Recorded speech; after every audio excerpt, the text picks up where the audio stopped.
can be behind, yeah.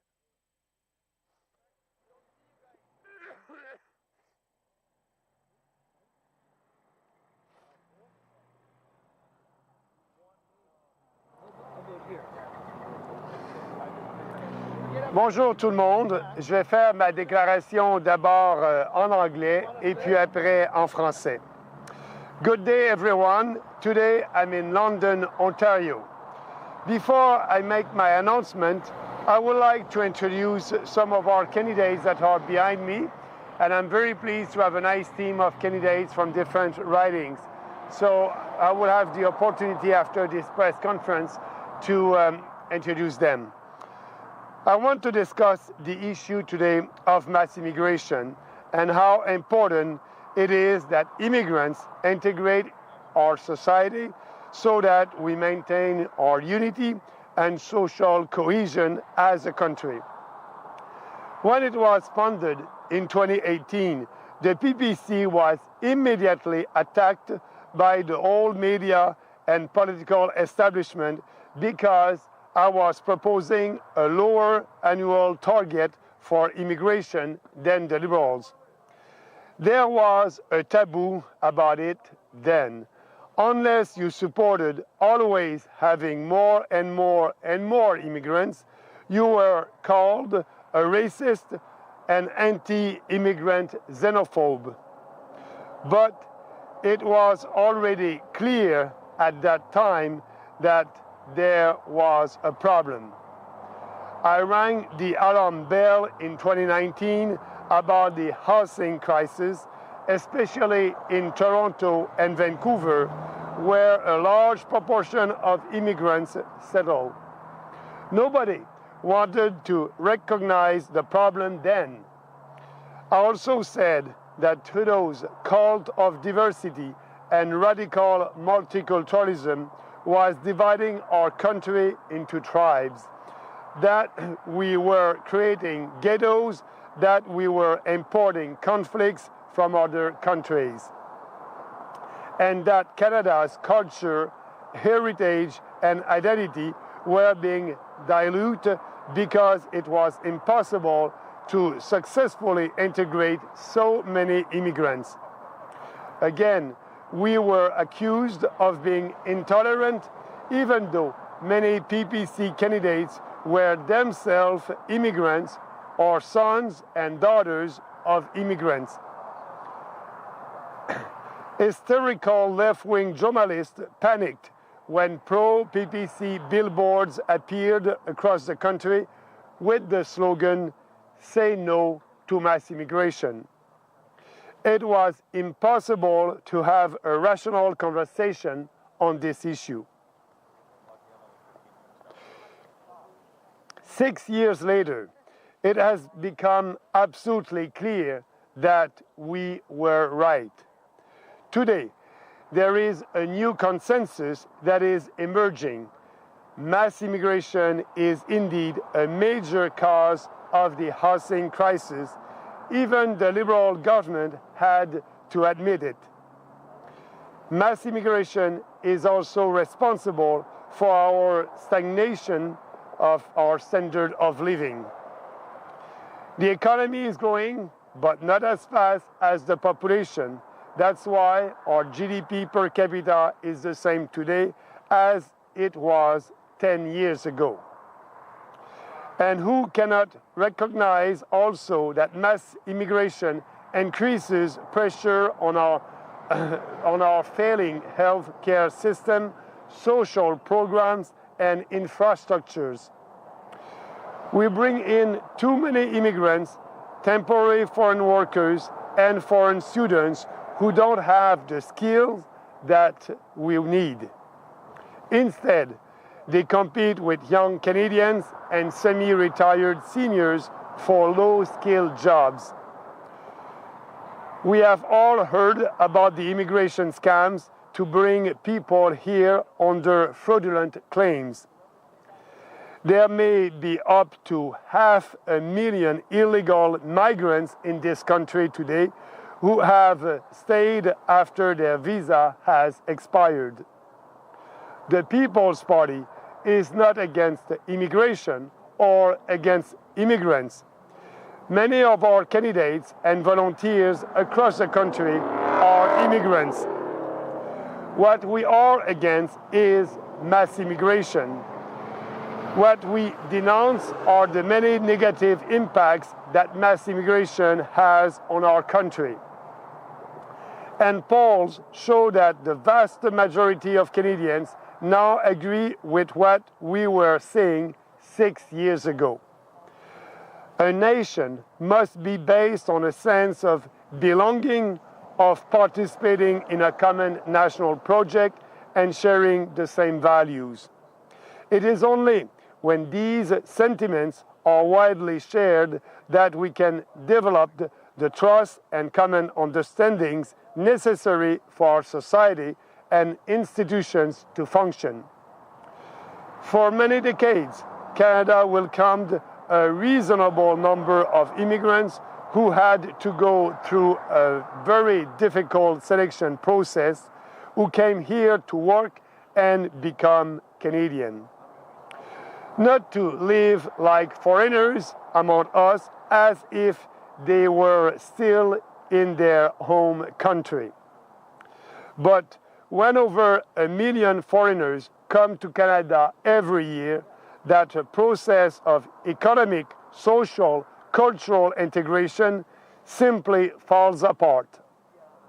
Moreover, the official policy of multiculturalism encourages immigrants to keep the values and culture they left behind instead of integrating into Canadian society and adopting Canadian values and culture.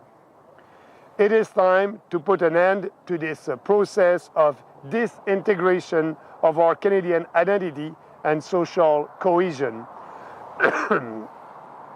This is why the People's Party has proposed the following policies. First, impose a moratorium on new permanent residents for as many years as necessary until the housing crisis has cooled down and the process of social and cultural disintegration due to mass immigration has been reversed. Second, deport all illegals who are staying in Canada after their visas have expired.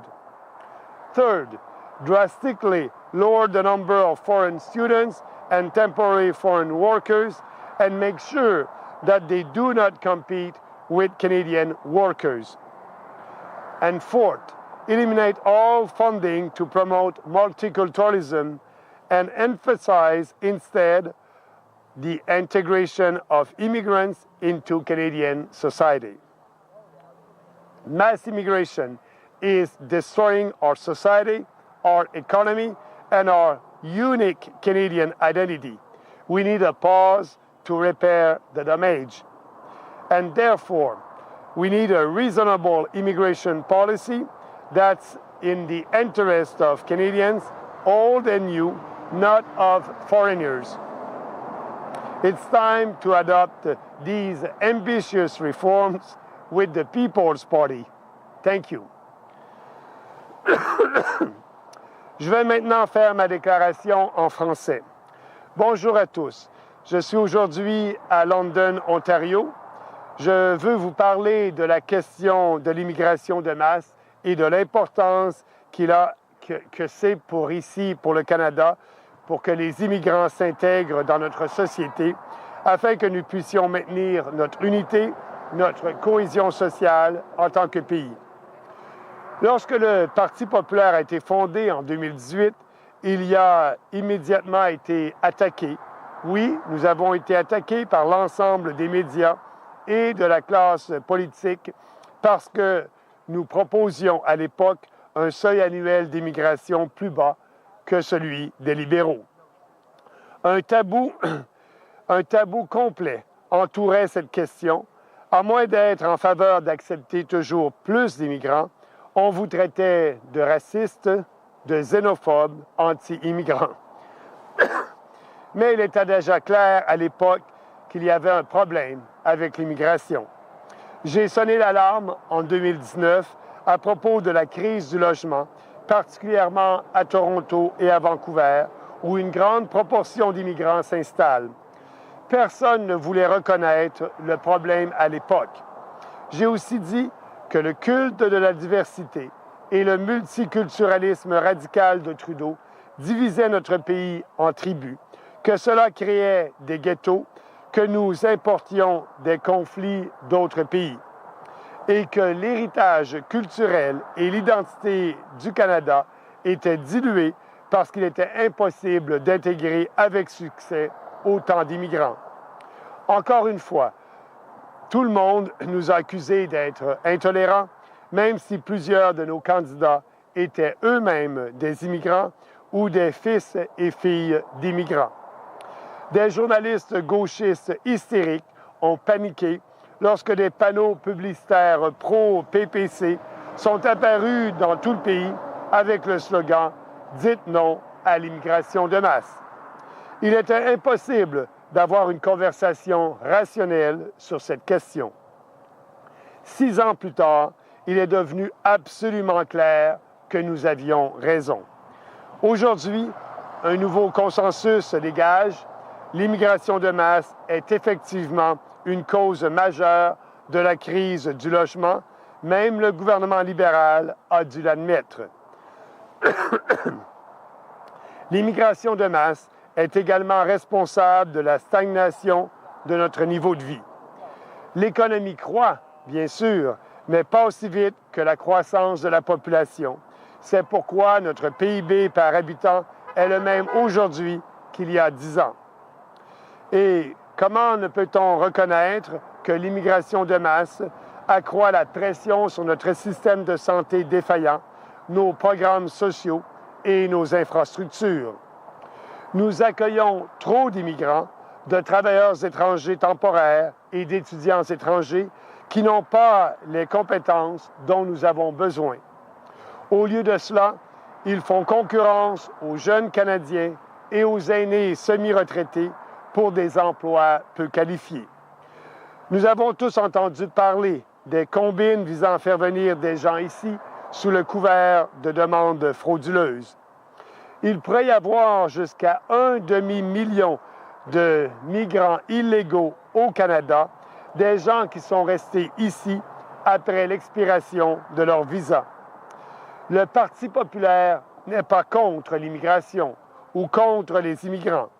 Plusieurs de nos candidats et bénévoles à travers le pays sont des immigrants.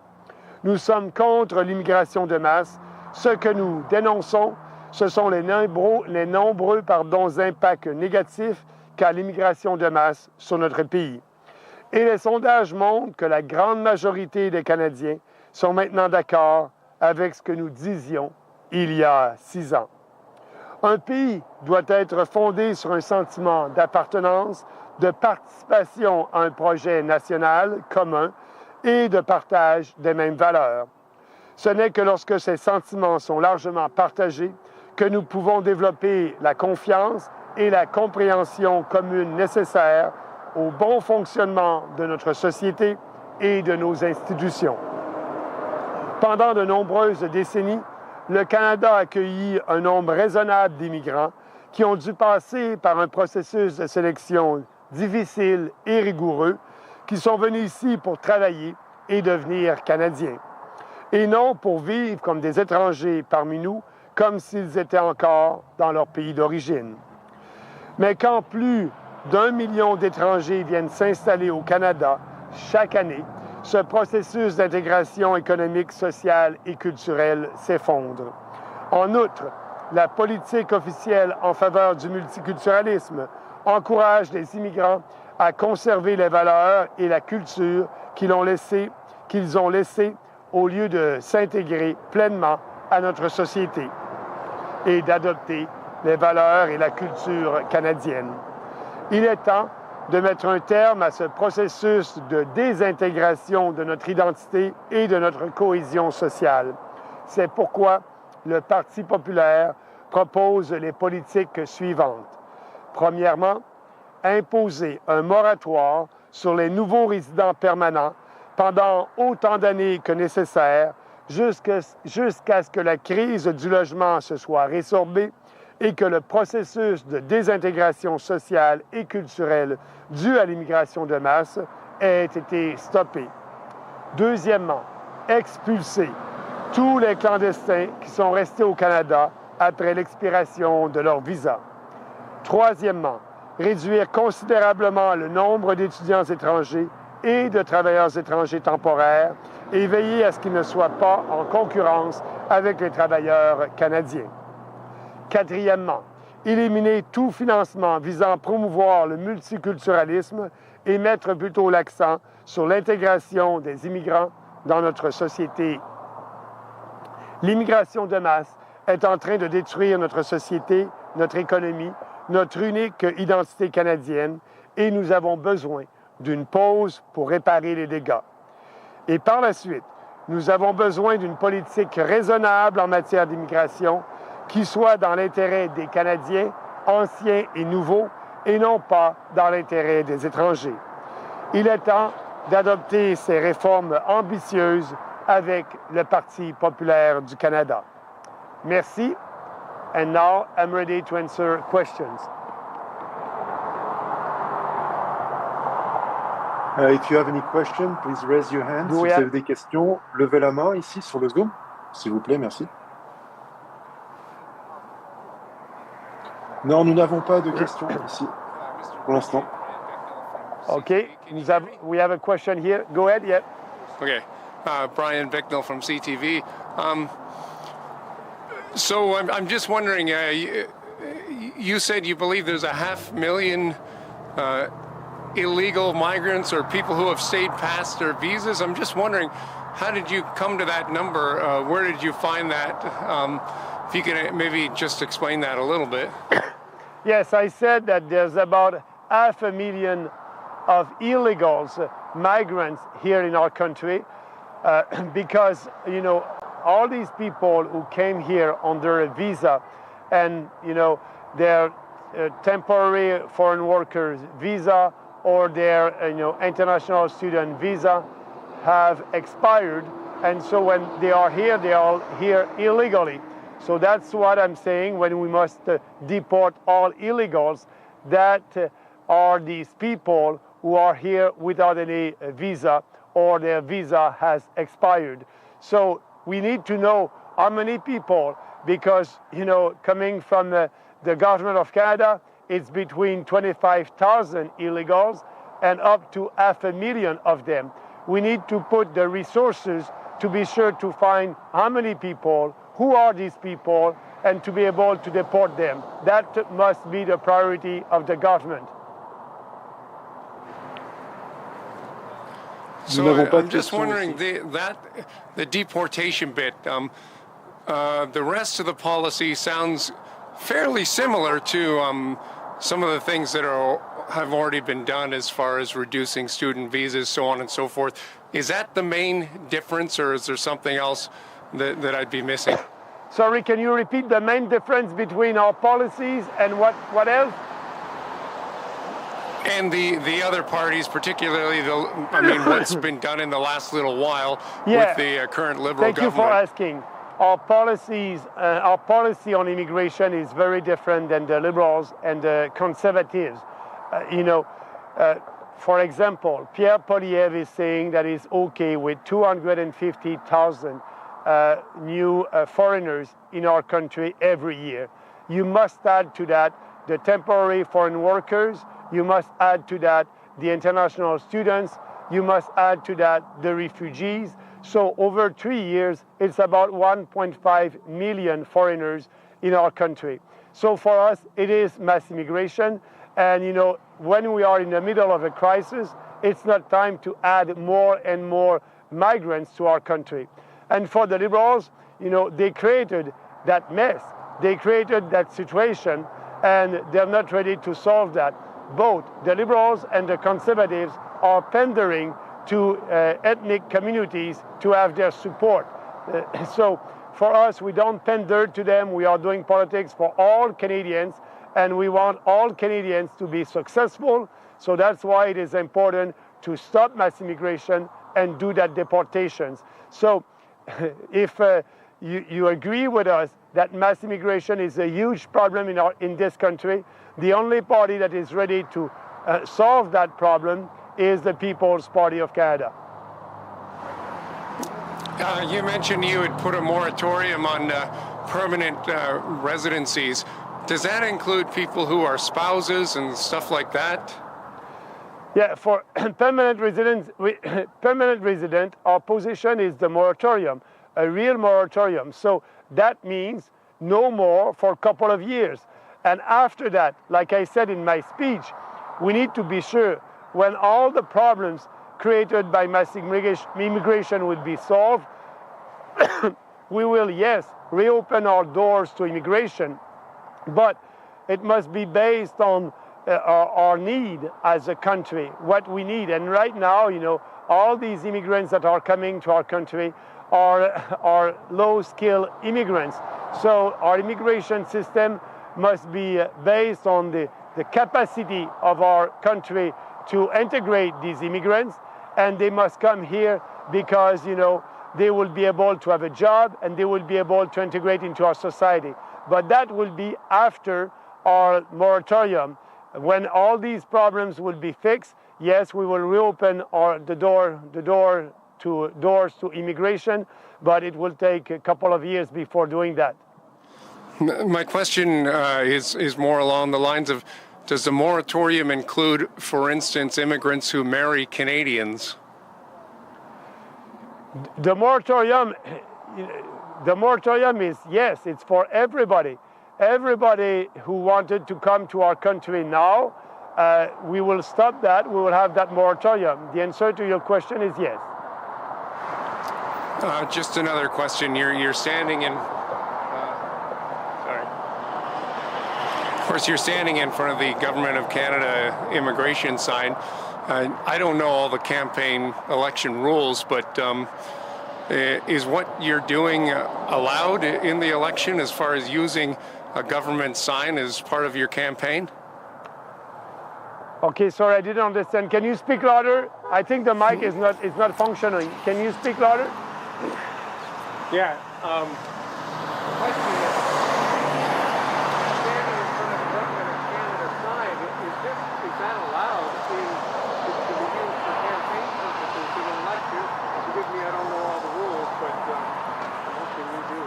Yeah, I'm here in front of that sign and the immigration center here, and yes, you know, I have the right to be here, and I have the right to speak about what I'm speaking right now. We are in a free country. Thank you.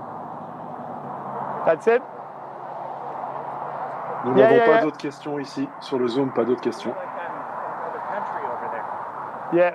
What is your question? Just how would you go about deporting people, or what would the process involve in that regard? What would be the process about deporting people? First, like I said, we must know the real number. We must be able to find them, and after that, deporting them. Yes, that will take a lot of resources, but now all the resources that are, you know, in that department to open our doors to immigration, they won't have to do that. That will be a moratorium. So all these people who are working at the Citizenship and Immigration Canada, their first job will be to find these people and deport them. You know, we have a legislation in Canada. Our legislation must be respected, and that's not the case right now. Thank you. In the U.S., there are concerns about due process, people's rights. What would you do to make sure that people's rights are preserved and that only people who fall into the proper category would be deported? No, it would be easy to know which one must be deported. It's the illegals, the ones who are here today and don't have a valid permit. You know, like I said, international students, when they have their diploma, they must go back to their country of origin. Right now, they are staying here without any permits, and their international students permit has expired. So these people are illegals, and we have the right to deport them. That's part in the legislation. Actually, we won't have to pass a new legislation. That is in our immigration legislation. The federal government has the right to deport people when they are here illegally, and they are illegal when they don't have any permit. Thank you, sir. Thank you for asking. Okay, other question online? No, we don't have any question here online. Do we have any OK, merci. Bonjour tout le monde. Bonne journée. Bye-bye. Thank you.